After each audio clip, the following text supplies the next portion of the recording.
పాస్టర్లు వాళ్ళు స్వార్థ మామూలుగా ప్రతి ఆదివారం సాయంత్రం వెళ్తూ ఉంటారు కొన్ని విలేజ్లకి, కరపత్రాలు పంచుతున్నారు వెళ్ళి. వాళ్ళను చితకొట్టేశారండి పాపం, చెంపల మీద కొడుతుంటే చూస్తుంటే ఎంత బాధేసిందో, మనసు తరుక్కుపోయింది. ఒకడొచ్చి అంటాడే నువ్వు బొట్టు పెట్టుకో అంటాడు ఒకడు. తిరిగి కొట్టలే కాదు, బలం లేక కాదు, నా దగ్గరికి నలుగురిని కొడతా, నేను ఇసురు అవతలేస్తా, అటు కనపట్లేదు, నేను కొట్టలే కాదు. ఏసేమంటున్నాడో తెలుసా? ప్రభు దృష్టికి మిమ్మల్ని మీరు తగ్గించుకోండి.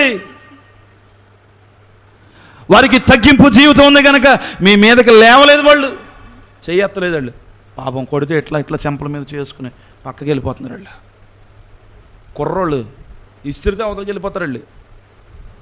అలాంటి కుర్రోళ్ళు ఆ పాస్టర్లో వాళ్ళని కొడితే వాళ్ళు తగ్గించుకున్నారు, పౌరుషం లేక.